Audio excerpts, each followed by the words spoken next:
Hello, everyone. Um, well, we finally got them, didn't we?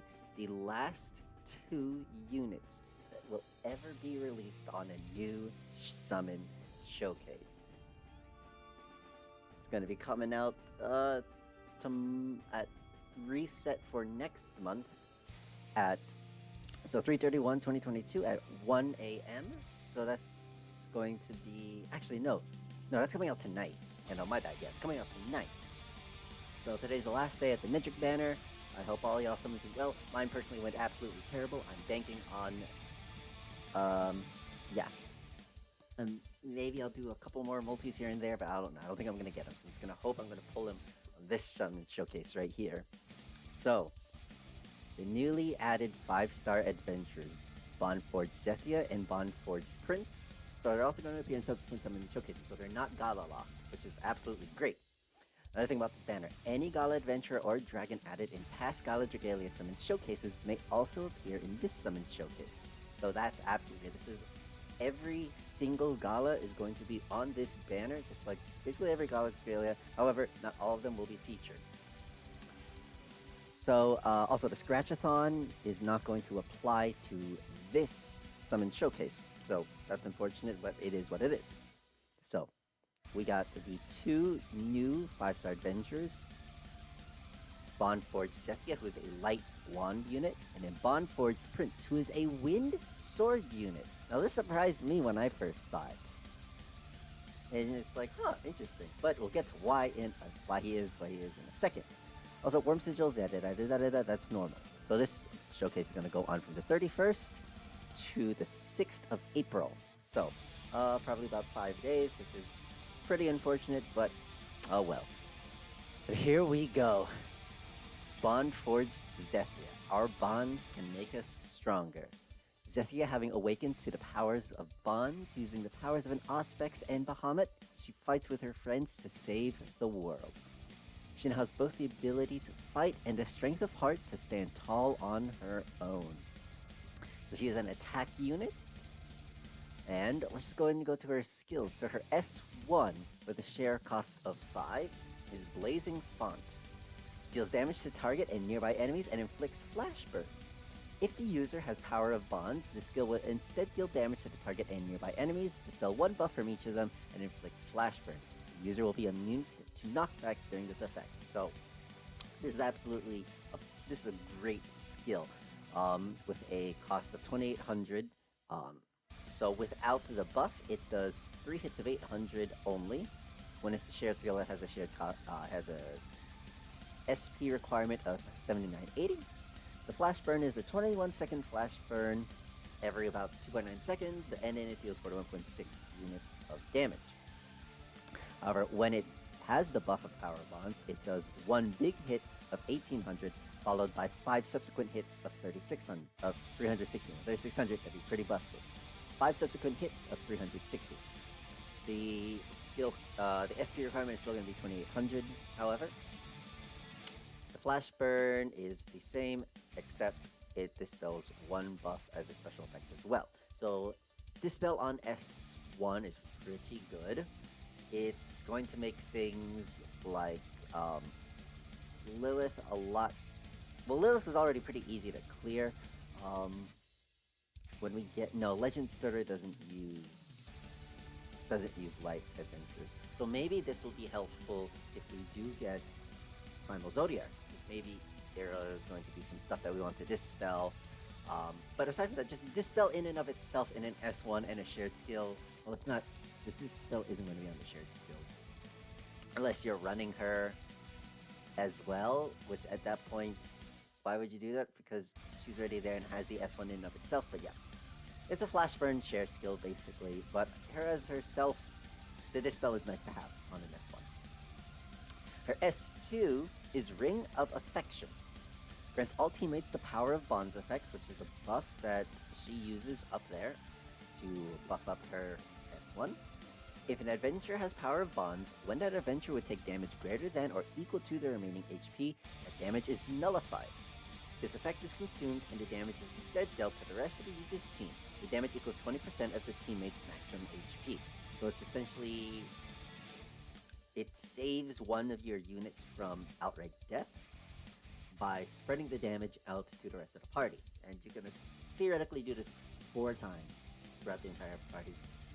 However, it does not say that the party members taking the new damage will die, just that it will spread out the damage. So it is possible to still wipe when you're getting hit with very big AoE strikes. The user has Power of Bonds. The skill will instead restore HP to all teammates and remove Power of Bonds from the entire team. So if you perform the skill while everyone still has Power of Bonds, it will heal and get rid of it, or it will only get rid of, or only heal and get rid of the ones that still have it active. So her S2 is more of a defensive skill. It heals. It gives essentially a one-time shield that negates damage, and it's great. As a skill, an SP requirement of 4200, and Power Bonds does not stack. When the user has Power of Bonds, this SP requirement is 0 and has recovery potency of 100. So it's kind of like a get out of jail free card almost. I feel like the shield is more important to have than the healing, though, but it's nice to have. So it removes the outright need for a healer in light team comps, but it's essentially she's a backup healer. Essentially, so you can still run your Hildegard, you can still run your Kimono Knots and all that stuff, and it'll be fine. You can just run her as backup healer and what's it called? A support unit. That's the word I'm looking for. So her co-ability is 15% skill damage, normal co-ability, light HP, 3% equals Shadow Res plus 6%. Once again, British Standard. Her abilities, oh, we don't want to spoil that. Her abilities are very fun indeed. We got Bonforged Aspects 2. When the user's HP drops to 30%, restores their user's HP, and if the user has Power of Bonds, also restores HP to the rest of the team. After activating, these effects will not activate again for 45 seconds. So, for this skill, it's a self-sustaining skill. Really, really, not really, really good. It's handy to have. It'll be helpful in auto comps. And it also buffs up the healing that she can do, but it's still not going to be nearly as good, at least in my opinion. I mean, units aren't out, so we can't playtest with them yet. It's not going to be as good as Hildegard or Kimono Knot, but that's to be expected. Of course, she has double resistances to Poison and Curse. And then her final skill is Bonforged Might 2.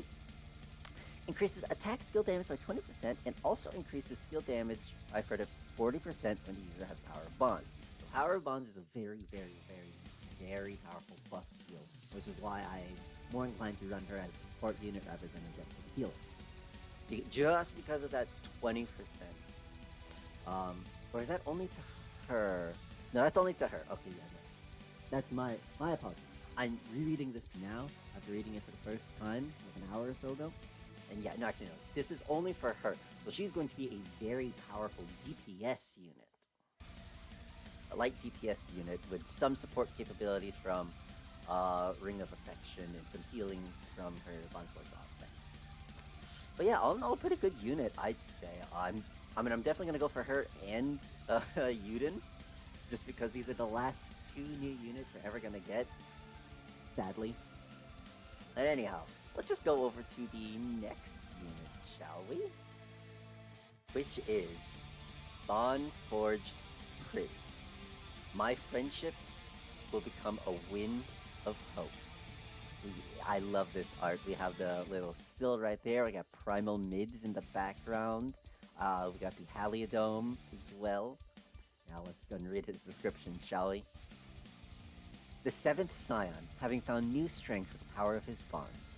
So long as he has the bonds he's cultivated with his friends, he can fight off all despair and pave way to a new possibility, filled with hope. So he is an attack unit, like his sister.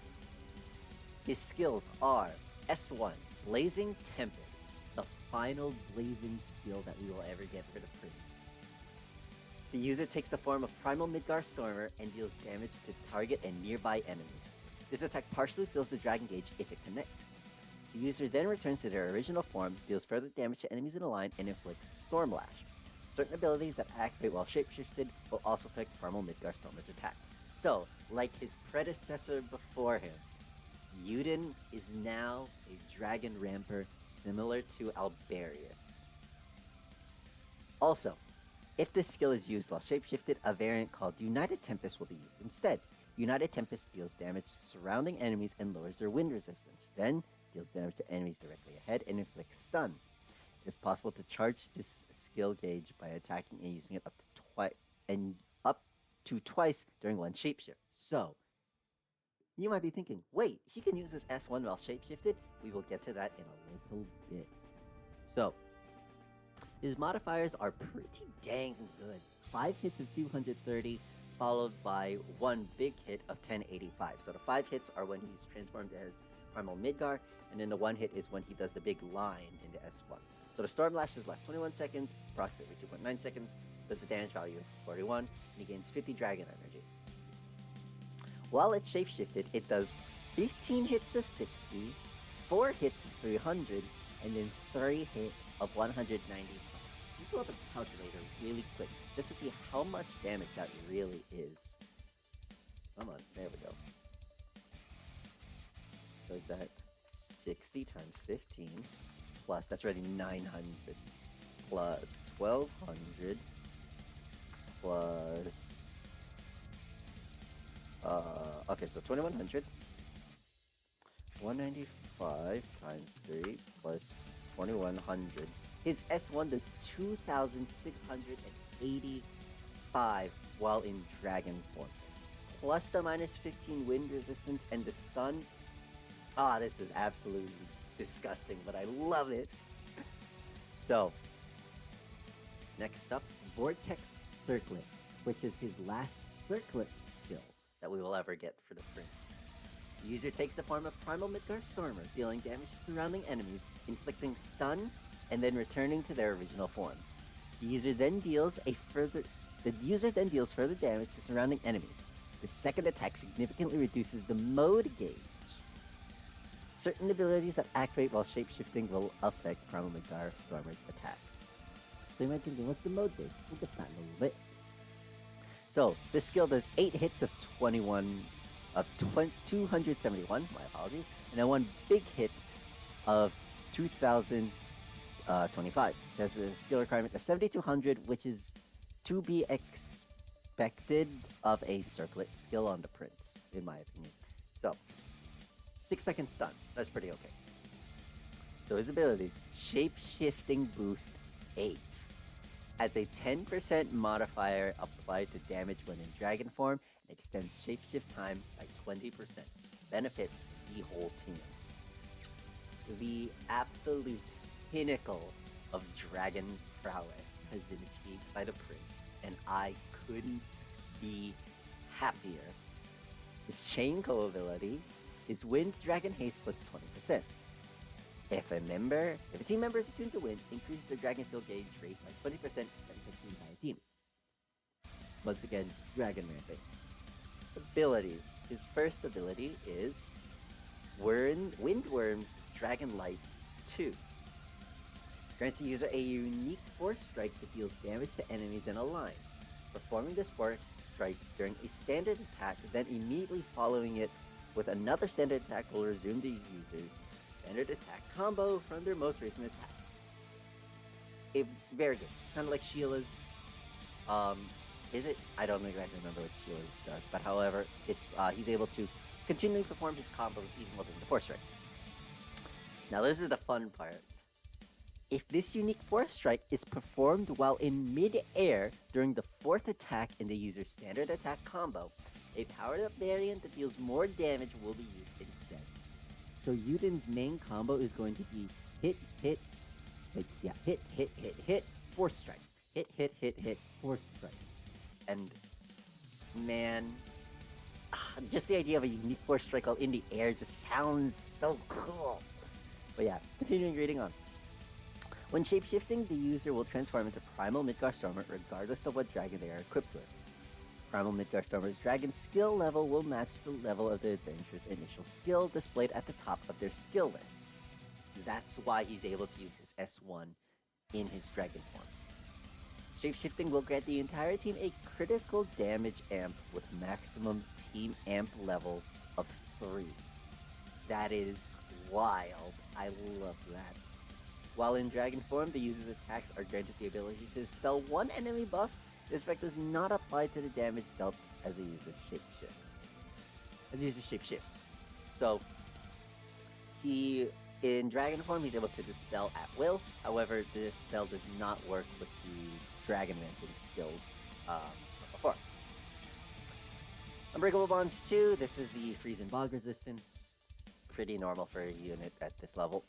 Tempest Charge 2 is his final ability. Fills 50% of the dragon gauge when the user's HP drops to 40% once per quest, and reduces dragon gauge depletion over time by 20%. So he's going to be staying in Primal Midgar Stormer for a long time, assuming you don't get hit, and it force reduces the gauge. Now, just a couple notes.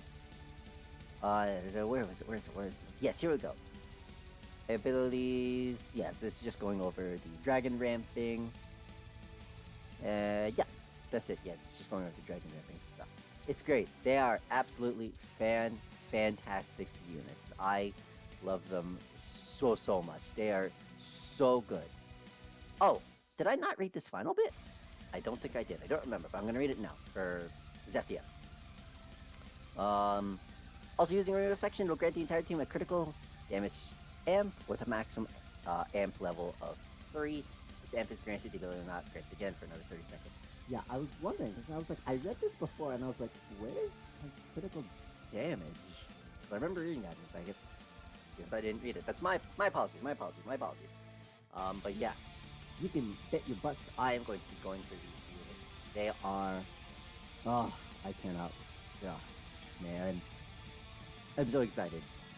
Let me down in the description what you guys think of these units. I personally think they're absolutely fantastic, and I will see you guys next video, whenever that may be. You guys, thank you all so very much for watching. Go ahead and subscribe, follow Twitter, click down in the description below. And, you know what, I'll link my Twitch as well. I did a stream yesterday testing out Vanguard 0. So I might be doing more streams on Twitch, maybe some on YouTube as well, who knows? I certainly don't even know my own schedule. But yeah, I'll stop rambling. Leave you guys on your way. Thank you very much for watching. Goodbye.